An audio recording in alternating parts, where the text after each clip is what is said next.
Človek, ki dobi težko, resno diagnozo, za katero izve, da ga bo spremljala vse življenje, in v tistem trenutku niti še ne ve, kakšen bo razplet zdravljenja te bolezni, se znajde v izjemni stiski.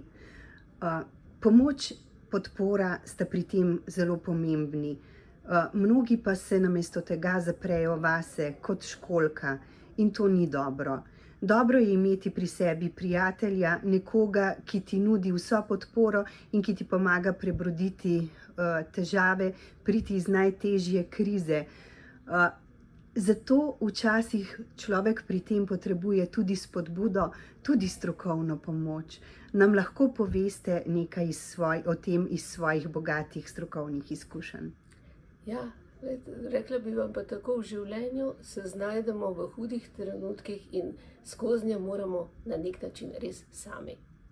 In včasih je potrebno, včasih rabimo čas, ko se v sebe zapremo, ko v sebi premeljamo, včasih je tudi trenutek, da zamižimo, ampak potem je lažje, če se zavedamo velike moči medsebojne podpore.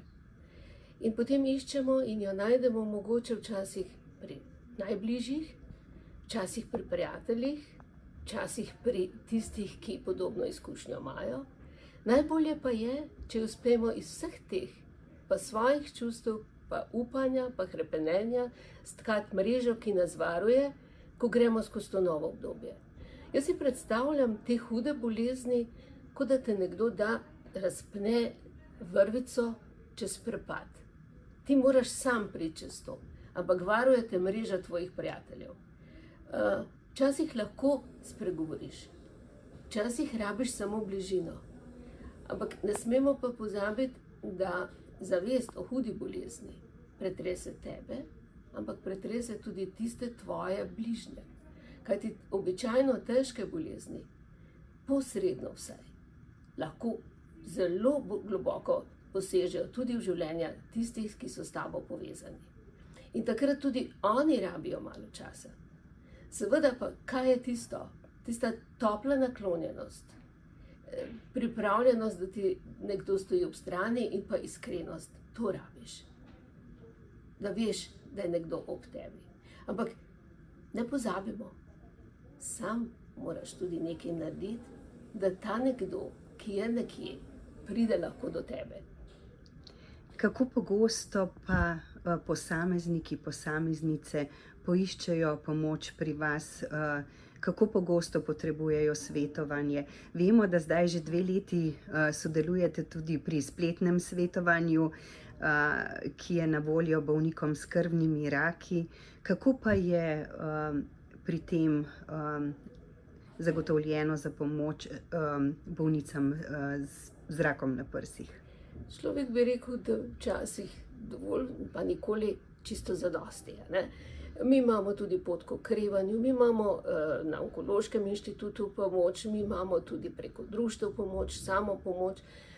Veste, mogoče bi rada opisala, psihološka podpora in pomoč ni samo strokovna. Ima več nivojev. Prva raven je tista, ki si jo sam daješ, tista samopomiritvena. Tista, kjer si rečeš včasih, saj bo še vse najbolje, vse bom naredila, da bo tako šlo. Druga raven, običajno, tako kot po mojih izkušnjah gre, najbolj sproščen pogovor in v prvih fazah sploh en od najbolj dragocenih je to, da se jaz zavedam, da je ob meni ali pa nekje poleg mene še nekdo, ki gre s podobno izkušnjo. Torej, nisem sama. Zato se tudi tukaj tvorijo podporne. To so ta društva za samopomoč, ki imajo izredno visoko kakovost. Da ne govoriva o psihologiji bolnišničnih sob, ker čakamo na neke preiskave, ker čakamo na terapijo. Tudi tam se dogajajo, ne samo zdravstveni delavci, tudi sobolniki. In potem so svojci, potem so prijatelji, potem so pa strokovni delavci. Do strokovnega delavca v naših pogojih še vedno dostopamo s previdnostjo, z kančkom nezaupanja. Včasih se tudi bojimo, a to pomeni, da sem jaz šibka. Sem ja dovolj močna, pa vsi me opogumljajo, da bom dovolj močna. Ampak včasih je ravno potreben čas in razmišljanje o sebi, da zberem pogum, da naredim nekaj zase. Strokovnjak ne bo zame rešil problema, bo pa z mano.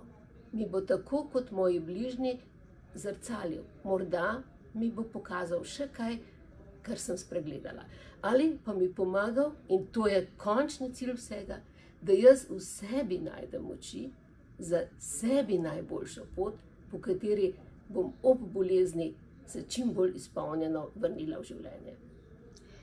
Se vam je v tem smislu katera od izkušenj, kateri od pod navednicami primerov morda najbolj izrazito vtisnil v srce in v dušo? Bi rekla 1001.